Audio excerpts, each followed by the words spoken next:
बंधु माने आजिर एही कार्यक्रम को आपण मानकु स्वागत। आजिर एही कार्यक्रमटी बिछा राशि व्यक्ति विशेष मानक पई बहुत गुरुत्वपूर्ण अटे, बहुत ही खास अटे। कारण वर्ष 2026 रो 11 मार्च 2026 परे आपण मानकर जीवन रे आपणक भाग्य रे गोटे बहुत बड़ परिवर्तन आसीबाकु जाउछि। अर्थात होली रो तुरंत परे ही बिछा राशि व्यक्ति विशेष मानकर जीवन रे बहुत बड़ परिवर्तन आसीब। आपणक जीवन रे एपरि किछि घटना घटिबको जाउछि जहाँ आपण केबे स्वप्न रे सुधा भाबि नथिबे। आपणकु अनेक गुडे खुशी मध्य प्राप्ति हिबाकु जाउछि। आपणक जीवन रे सेही सब खुशी फेरिबाकु जाउछि जहाँ आपण दीर्घ दिन धरि आपणकर मन भितरे आशा रखिथिले। तेबे आपणकु केउ खुशी खबर मिलिबाकु जाउछि? आपणक जीवन रे कोन सब बड़ परिवर्तन हेबाकु जाउछि? ए सब विषय रे आजिर एही भिडियो रे आमे माने विस्तार भाबरे आलोचना करिबा। वर्ष 2026 जहाकी सूर्यंकर वर्ष अटे। तो वर्ष 2026 रो 11 मार्च को देवता मानकर गुरु देवगुरु बृहस्पति बकरीरु मार्गी हेबाकु जाउछन्ते। एहा परे जून मास परे दीर्घ 12 वर्ष परे गुरु तांकर उच्चस्थ राशि को प्रवेश करिबाकु जाउछन्ते। गुरु कर्कट राशि रे उच्च हेबाकु जाउछन्ते। तो 11 मार्च परे आपण मानकर जीवन रे आपणक भाग्य रे कोन बड़ परिवर्तन आसीबो जहाँ आपणक जीवन रे घटिकी ही रहिबो से विषय रे आसंतु जानिबा। तो बंधु माने आजिर एही कार्यक्रमटी आपणकर जन्म राशि तथा चंद्र राशि उपरे आधारित अटे। तेबे भिडियोटी रे आगो को बढ़िबा पूर्वरु जदि आपणकर मध्य बिछा राशि होइथाय तो भिडियोटी को लाइक करी चैनल टी को सब्सक्राइब करि दियंतु एवं कमेंट बॉक्स रे भक्ति एवं श्रद्धार सहित जय श्री जगन्नाथ जय मां लक्ष्मी निश्चय लिखंतु। तो बंधु माने 11 मार्च को गुरु आपणकर अष्टम भाव रे बकरीरु मार्गी होइजिबे। गुरु हेउछन्ती आपणकर द्वितीय एवं पंचम भावर अधिपति। तो द्वितीय एवं पंचम भावर अधिपति होई गुरु आपणकर अष्टम भावरे बकरी अवस्था रे थिले।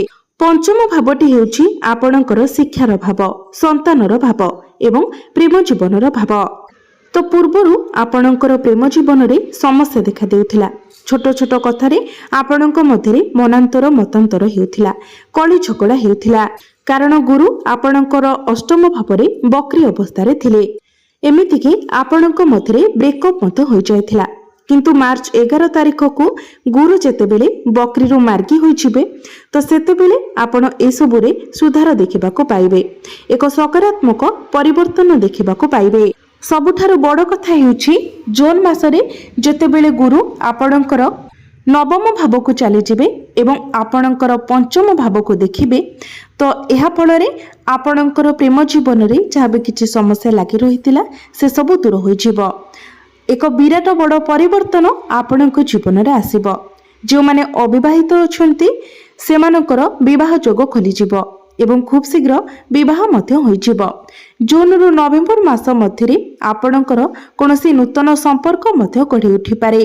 जदि छात्र छात्री मानक कथा कहिबा तो पंचम भावटी होइथाय शिक्षार भाव। तो आपणकर पंचम भावरे शनि गोचर करूछंती। शनि आपणको संघर्ष कराउछंती।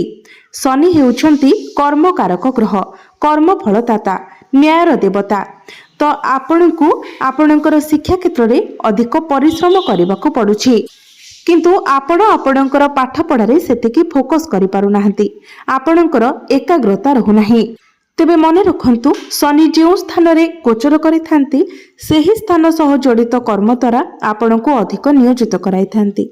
तो आपण एठारे जदि निजर पाठ पढ़ा को इंपोर्टेंस देबे तो निश्चित भाबरे आपण आगो को बढ़िबे। किंतु आपण जदि आलस्यर बशवर्ती हेबे तो निश्चित भाबरे आपण समस्या रे पड़ी पारंती। किंतु जेतेबेले गुरु आपणकर नवम भावरे उच्चस्थ होई जिबे एवं गुरुंकर दृष्टि शनि को उपरे पड़िबो, पंचम भाव उपरे तांकर निज गृह उपरे पड़िबो तो आपणकर शिक्षा क्षेत्र रे एक बहुत भलो परिवर्तन आसीबो। पाठ पढ़ारे आपणकर एकाग्रता बढ़िबो।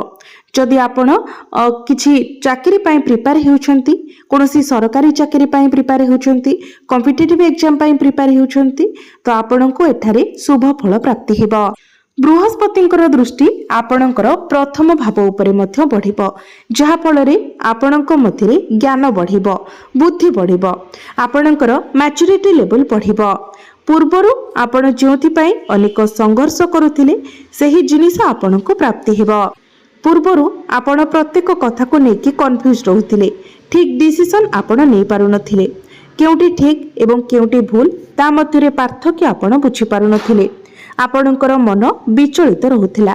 किंतु गुरु जेतेबेले आपणकर नवम भाव को आसी जिवे, आपणकर त्रिकोण रे लक्ष्मी स्थान रे भाग्य भावरे गोचर करिवे, तो यह आपणको अनेक गुड़िए सकारात्मक फल प्रदान करिबो। आपणकर भाग्य रे एक बहुत बड़ परिवर्तन हेबो। ज्योतिष शास्त्र रे बृहस्पति को सबुठारु अधिक दायित्व बहन करुथिबा ग्रह बोली माना जायथाय। बृहस्पति हेउछंती धनर कारक ग्रह, भाग्यर कारक ग्रह, संतानर कारक ग्रह एवं ज्ञानर मध्य कारक ग्रह। आमर भाग्य केते भलो अटे ताहा गुरुंकर स्थिति रुही जना जायथाय।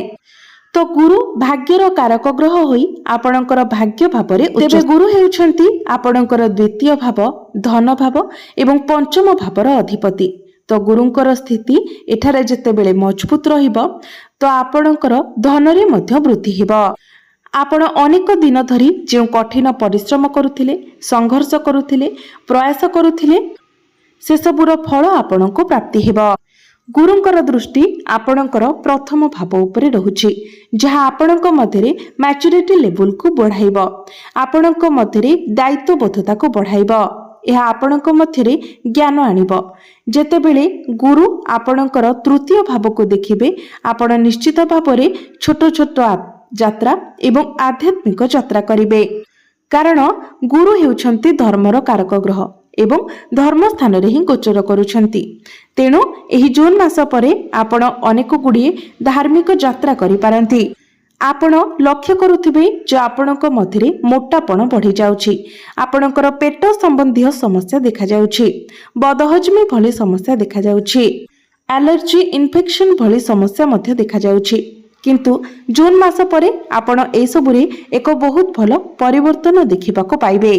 गुरु आपणकर नवम भाव को आसीबा परे आपण आपणकर पिलामानक क्षेत्र रे मध्य बहुत शुभ फल देखिबाको पाइबे। आपणकर संतानक पई आपण समाज रे प्रशंसित होई पारंती। जे मानकर संतान नथिला, संतान सुखर कामना करुथिले, से माननकु संतान सुख प्राप्ति हेबार मध्य जोग बनुछि। आपणक पिलांकर शिक्षा पई मध्य एही समय बहुत भल रहिबो। जून रु नवेम्बर मास मध्यरे आपणकर गर्भधारण करिबार समय बहुत भल रहुछि। एही समय आपणको संतान सुख प्राप्ति होई पारे। तो बंधु माने निश्चित भावरे गुरुंकर एही राशि परिवर्तन आपणको अनेक क्षेत्र रे शुभ फल आनी देबो। अनेक क्षेत्ररु आपणको सफलता मिलिबो, आपणकर भाग्य रे उन्नति आसीबो। पूर्वरु गुरु आपणकर अष्टम भावरे थिबा कारणरु आपणकर भाग्य दुर्बल थिला। प्रत्येक क्षेत्र रे आपणको बाधा विघ्नर सामना करबाको पडुथिला। आपणकर अजथा खर्च बढ़ी जायथिला, स्वास्थ्य रे समस्या देखा देउथिला, संतान को नहीं आपण चिंतित रहुथिले। विद्यार्थी माने निजर शिक्षा क्षेत्र रे मध्य सफलता पाई पारु नथिले। एपरि अनेक गुड़िए समस्या आपणकर देखा देउथिला। परिवार को नहीं कि मध्य आपण चिंतित रहुथिले। किंतु आपण देखिबे एही जून मास परे आपणकर जीवन रे एक बहुत बड़ सकारात्मक परिवर्तन आसीबो। प्रत्येक क्षेत्र रे आपण सफलता देखिबाको पाइबे। आपणकर भाग्य मजबूत हेबो। भाग्य बल रे आपण प्रत्येक क्षेत्र रे सफलता लाभ करि पारिबे। आपणकर अटकी रहितिबा कार्य आगो को बढ़िबो। अल्प परिश्रम रे आपणको अधिक सफलता प्राप्ति हेबो। तो बंधु माने एबे आसंतु जानिबा किछि उपाय विषय रे, जे उपाय गुड़िक करिबा द्वारा आपणको अधिक मात्रा रे शुभ फल प्राप्ति हेबो। तो बंधु माने सेथि पई आपण प्रत्येक दिन हनुमान चालीसार पाठ करंतु। प्रत्येक दिन आपण उदित सूर्य को तंबा पात्र रे जलार्घ्य अर्पण करंतु। यह आपणको पई बहुत भल रहिबो। प्रत्येक दिन आपण मंगलंकर बीज मंत्र 108 थर जप करंतु एवं संध्यार समय आपण चंद्रमांकर बीज मंत्र मध्य 108 थर जप करंतु। ନିଶ୍ଚିତ ଭାବରେ ଆପଣଙ୍କୁ ଅଧିକ ମାତ୍ରାରେ ଶୁଭ ଫଳ ପ୍ରାପ୍ତି ହେବ। ଆପଣଙ୍କର ଭାଗ୍ୟରେ ଉନ୍ନତି ଆସିବ। ତ ବନ୍ଧୁମାନେ, ଆପଣଙ୍କର ଜୀବନ ମଙ୍ଗଳମୟ ହେଉ, ଏହା ହିଁ ଈଶ୍ୱରଙ୍କ ନିକଟରେ ମୋର ପ୍ରାର୍ଥନା। ଧନ୍ୟବାଦ।